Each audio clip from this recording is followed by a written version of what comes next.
Hey, what's up, y'all? Good morning, early Sunday morning. Having my coffee, and here we go with another episode. This is episode 10, and I actually get a lot accomplished in this episode.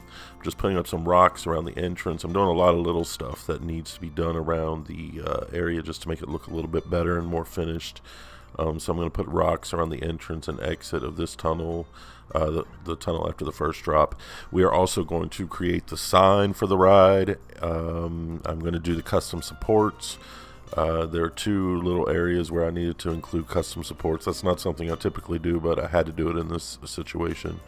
And then we're going to start lighting the coaster for nighttime as well. So let's go ahead and get started. So you can see here, I'm just trying to make the entrance and exit of this cave, make the concrete part look a little inconspicuous, just make it look a little bit better. This doesn't take too long at all, and I think the next thing that we get started on is the sign. So with the sign here, I was trying to do, I said in a previous episode that I wanted to do something with rocks. Obviously, since the name of the coaster is Fallen Rocks, I was just going to go that route, the very obvious route, and do something with rocks, try to make the sign out of rocks. So at first I used a technique I'd used on another build to create a sign with rocks, and it just didn't look right. It didn't look good, and I decided that really wasn't the avenue I wanted to go down with this. So I'll get started on this. I'll do it really quick, and then I'll just stop and do something else altogether. But you'll see at least what I was trying here.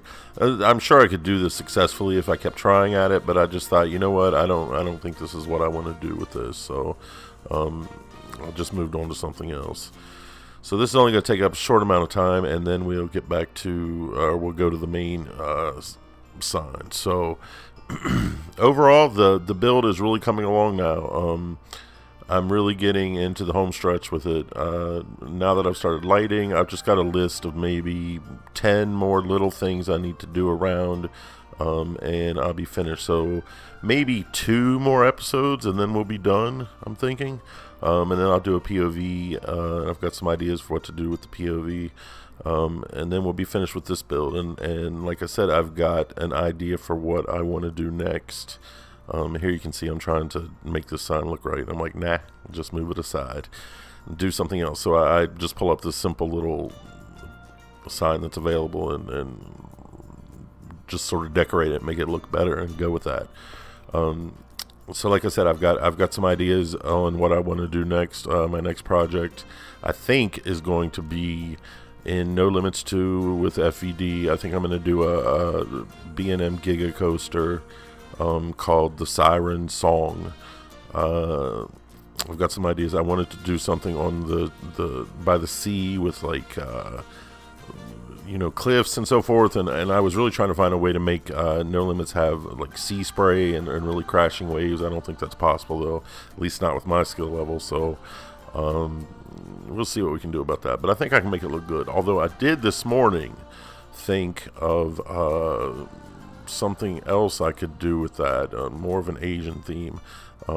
If you haven't figured out by now, I do like Asian architecture and Asian art and so forth quite a bit, and it really inspires me, the simplicity of it and the design. So there is a certain thing I'm thinking of that I might do.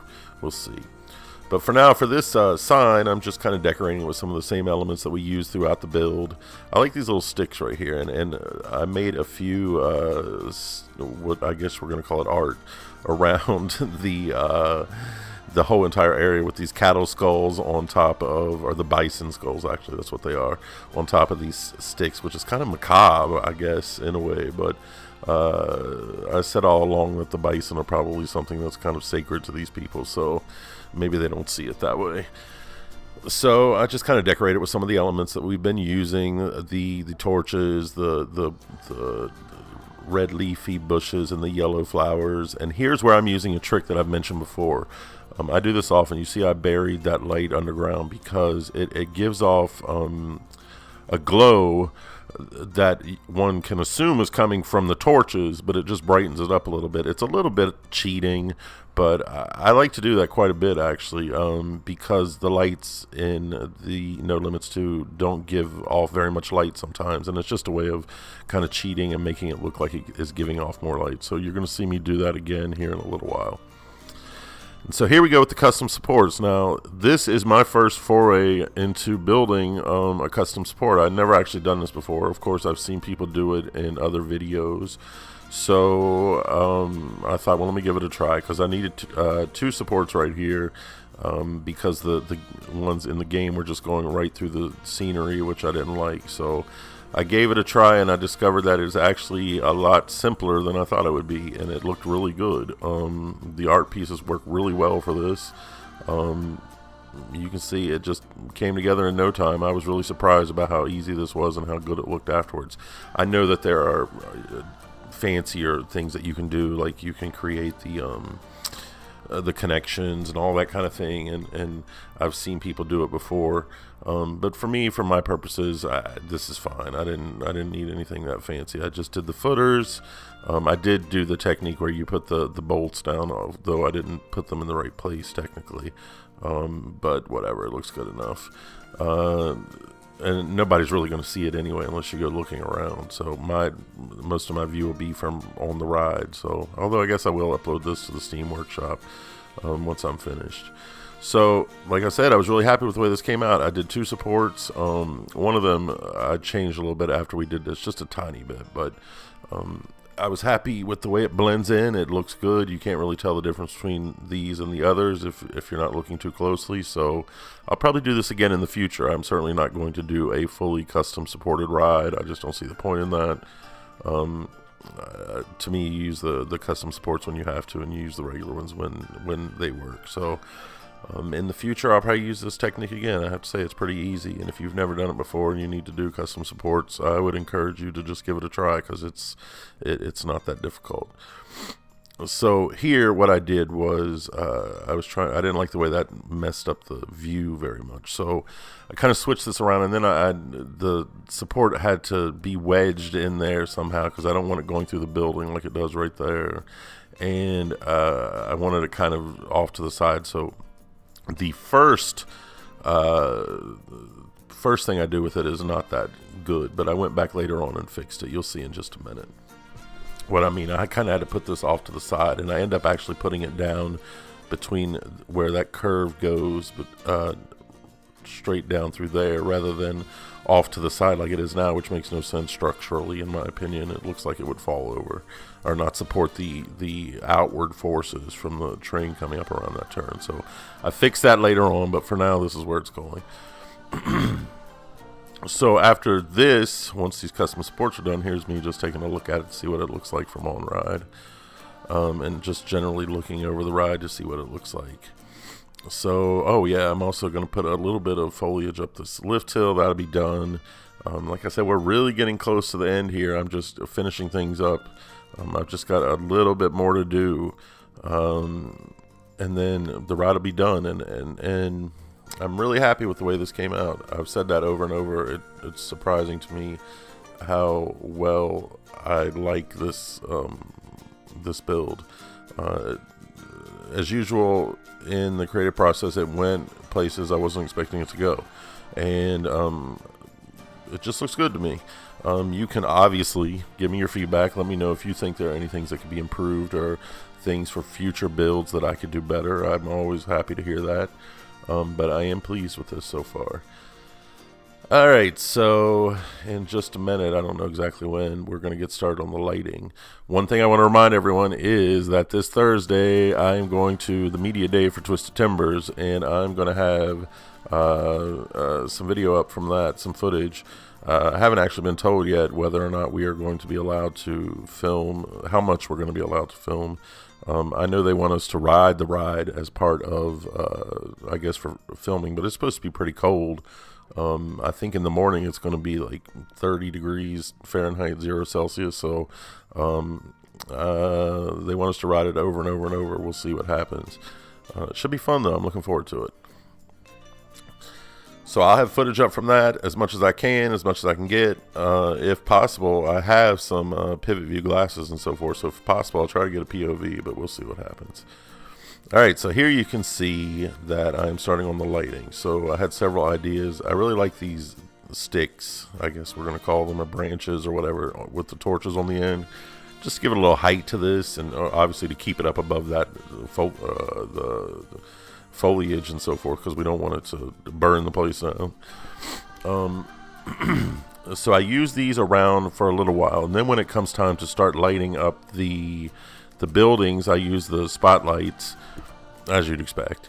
I did have a problem though with getting the front of the building lit, and I had to use a cheat for that as well. Here you're going to see I'm going to bury one of these lights under here again, just to make it look like the torches that are surrounding that are casting that light off. Wherever possible, I use the regular lighting in the game, but sometimes you just have to trick it and make it look a little bit better. So I like the way these torches look. Inside, I probably should do a custom chandelier. I'll think about it. These chandeliers don't really go with it too well, but I'll think about doing a custom one. We'll see. So for now, I'm just hanging these upside down as if they were some sort of lanterns or something. And they do a pretty good job of lighting the interior up. And then I was trying to remove the chandeliers just to see, well, what's that going to look like? But I didn't like the way it looked. So here we go, lighting up the coaster, and I wanted the first drop lit, so you can see it off in the distance when you're at waiting at night. And one thing I should mention is I really don't have much experience with lighting, doing this like dramatic nighttime lighting. A lot of people are really good at that. This is really the first time I've tried to do something extensive with that. So there are probably techniques that I haven't learned yet, but I'll get better at it. One thing I did do was kind of change the color of this light a bit to make it blend in, and so it's not so stark white. I turned it a more orangish yellow, and it kind of highlights the track a little bit better, makes it stand out, but it's not so bright. I like the way that looks better. And then, let's see, I redid the lighting on the dive loop. I had lit that a long time ago, but I redid that. I just changed the colors a little bit to make it a little bit more yellowish. And then finally, I'm removing these torches in here. I said a while ago I was going to take these out because I knew it just wasn't working. So what I did again was bury the lights in here, just to make it look as though the ceiling lights that we have put up a long time ago are lighting the entire interior. Unfortunately, one thing I really don't like is how this looks from the outside. It's really causing the you can see it's just lighting up weirdly from the exterior, so I'm going to work on finishing that somehow. But I did spotlight the station because I really wanted the station to glow red and be bright and prominent up here. So I put spotlights wherever I thought it was logical for them to be one. And this is where I ran into trouble, because the front of the building, the facade is there's nothing really high near it that I can find that the Planet Coaster spotlights will reach the front of the building. They're just not powerful enough. So I was searching for ways around this because I'm trying to make it as realistic within reason as I can. I tried to use these sort of lights. That didn't work for me. I even moved them around a little bit, tried to blend them in, and it just didn't work for me. So what I ended up doing was just burying some more lights behind this building you'll see here. Just behind the walls, just to give it a glow. In this case, we're just going to assume there's some kind of spotlight somewhere. One of the spotlights that we have is powerful enough from a distance to make this light up like this. So I just plant these in here and change the color of them a little bit so that it glows more red. And then that'll be pretty much lit. Let's see. Am I getting close to the... Yeah, so there, I wanted it to be lit but not be totally off color. So I think that looks great. I mean, obviously it's a cheat. It's not 100% like what would happen in the real world, but I got the effect I wanted, and in the end it's just a game, so I'm going to roll with it. And then I put my little torches coming out of our bison skulls up here again. I don't know why I like those things so much, but I like it even more with the fire coming out of it. So that's pretty much it for this build. I did go here and change the sign a little bit. The one that was glowing, I made it a little darker because it was a little too bright. So that's going to be it for this episode. I'm going to close with some cinematics. The next episode, I'm just going to keep working on finishing everything up. I'll probably put that lake in I was talking about. But otherwise, we are good to go. So closing with cinematics. Hope you enjoy. I'll talk to you next time.